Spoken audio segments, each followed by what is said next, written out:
దళితులు ఇప్పుడే చెప్పారు. దళితులైతే ఈ ఎమ్మెల్యే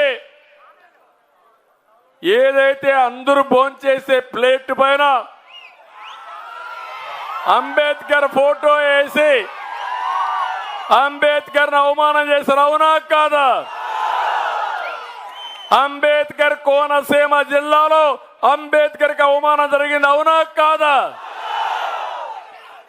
30 మంది దళిత యువకులు అపోజ్ చేసి వాళ్ళ మీద కేసులు పెట్టి జైల్లో పెట్టారా లేదా అని మిమ్మల్ని అడుగుతున్నా. ఏమనాలి దీన్ని?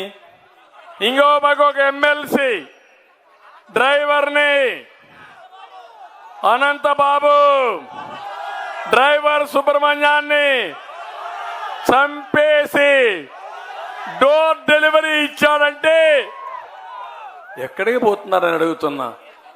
నేను ఎస్సీలందరిని అడుగుతున్నా, ఈ ఎస్సీలకు ఏమైనా ఈ జిల్లాలో ప్రత్యేకంగా ₹1 మీకు ఇచ్చాడా అని మిమ్మల్ని అడుగుతున్నా. ఇచ్చే ఆలోచన ఉందా అని మిమ్మల్ని అడుగుతున్నా. అంబేద్కర్ గారు రాసిన రాజ్యాంగం ఈ రాష్ట్రంలో అమలవుతా ఉందా తమ్ముళ్ళు అని మిమ్మల్ని అడుగుతున్నా. సబ్ ప్లాన్ ఉంది, సబ్ ప్లాన్ ఈ రాష్ట్రంలో లేదు. ప్రత్యేకమైన కార్యక్రమాలు ఉన్నాయి. ఎస్సీలకి ఈ రాష్ట్రంలో ఆ కార్యక్రమాలు కూడా లేవు.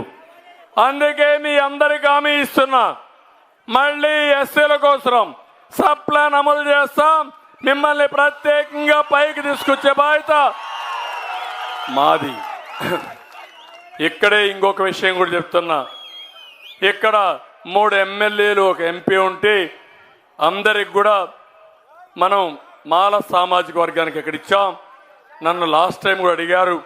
మాదిక సామాజిక వర్గం వాళ్ళకు కూడా 1 ఎమ్మెల్సీ ఇచ్చి సామాజిక న్యాయం చేసే బాధ్యత మాది.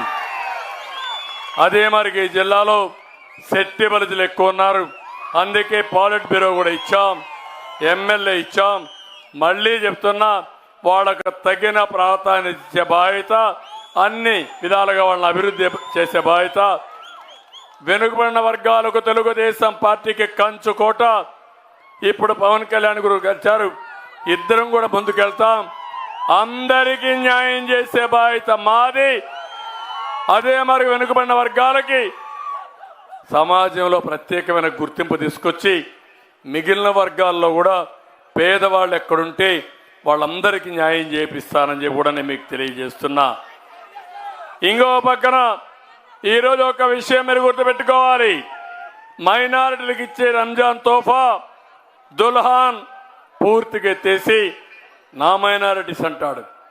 కాపులు నేను అడుగుతున్నా, ఇక్కడున్నారు కాపులు ఉన్నారు. ఏం తమ్ముళ్ళు ఈ గవర్నమెంట్ లో మీకు న్యాయం జరిగిందా అని మిమ్మల్ని అడుగుతున్నా. 5 ఏళ్లలో 10,000 కోట్ల రూపాయలు ఖర్చు పెడతా అన్నాడు, పెట్టాడా అని మిమ్మల్ని అడుగుతున్నా. 10 కోట్లు ఇచ్చాడా అని మిమ్మల్ని అడుగుతున్నా. నేను సంవత్సరానికి 1000 కోట్లు ఇచ్చానా లేదా అని మిమ్మల్ని అడుగుతున్నా. ఎవరి పాలనలో మీకు న్యాయం జరిగింది? ఎవరి పాలనలో మీకు న్యాయం జరిగింది? ఇంకా రాజకీయాలు చేస్తే మోసపోతారా అని మిమ్మల్ని అడుగుతున్నా. కొంతమంది నాయకులు మోసపోయి వాళ్ళ స్వార్థం కోసం నా మీద విమర్శిస్తారు. నన్ను విమర్శించే ముందు నేనేం చేశాను, ప్రస్తుత పాలకులు ఏం చేశారో ప్రజలకు చెప్పండి. లేకపోతే నేను అడిగిన క్వశ్చన్స్కి చరిత్రకి క్లారిఫికేషన్ ఇవ్వండి. తర్వాతనే మమ్మల్ని విమర్శ చేయండి. కానీ లేకపోతే మీకు విమర్శించే హక్కు లేదని మరొకసారి ఈ సభ ద్వారా మీ అందరికీ తెలియజేస్తున్నా. నేను ఒకటే ఆలోచించాను, తెలుగుదేశం పార్టీకి వెనుకబడిన వర్గాలు కంచు కోట. కానీ కాపుల్లో కూడా పేదవాళ్ళు ఉన్నారని కాపులకు కూడా న్యాయం చేసిన పార్టీ తెలుగుదేశం పార్టీ. ఇంకొక పక్క ఒకటే హామీ ఇస్తున్నా, నేనేదో మీకు 10 రూపాయలు ఇచ్చి 100 రూపాయలు దోచేయడానికి రాలా. కానీ అప్పులు చేసి మీకు డబ్బులు ఇచ్చాడు. ఈరోజు నేను హామీ ఇస్తున్నా, నేను సంపద సృష్టిస్తా, ఆదాయాన్ని పెంచుతా, వచ్చిన దాన్ని మీకు పంచుతా. అతను 10 రూపాయలు ఇస్తే నేను 15 రూపాయలు మీకు ఇస్తా. 20 రూపాయలని 2000 రూపాయలు చేసే మార్గం చూపిస్తా. 2000 20,000 చేపిస్తా. 20,000 2 లక్షలు చేపించి మీ ఆదాయాన్ని పెంచి శాశ్వతంగా పేదరికం లేని సమాజాన్ని తయారు చేస్తా. ఆశీర్వదించమని నేను కోరుతున్నా. అందుకే నేను ఇక్కడికి వచ్చాను. ఇక్కడికి వచ్చినప్పుడు ఏమమ్మా ఆడబిడ్డలు నేను జ్ఞాపకం ఉన్నానా మీకు? డాక్రా సంఘాలు ఎవరు పెట్టారు? నేనే కదా పెట్టింది. ఏమమ్మా ఆస్తిలో సమాన హక్కు ఇచ్చింది ఎన్టీ రామారావు అవునా కాదా?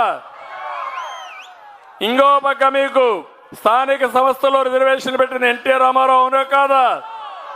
మీ పిల్లలకు ఉద్యోగాల్లో కాలేజీల్లో 33% నేనే రిజర్వేషన్లు పెట్టాను. జ్ఞాపకం ఉందా మీకు? నేను రిజర్వేషన్లు పెట్టాను కాబట్టి పిల్లలు బాగా చదువుకొని ఇప్పుడు రివర్స్ కట్నం ఇస్తున్నారు. ఒకప్పుడు ఆడపిల్లల కోసం కట్నం ఇచ్చేది పోయి ఇప్పుడు ఆడపిల్ల ఇస్తే చాలు మగపిల్లలు ఎదురు కట్నం ఇచ్చే పరిస్థితి వచ్చారంటే అది నేను చూపించిన చొరవ అవునా కాదా అని మిమ్మల్ని అడుగుతున్నా.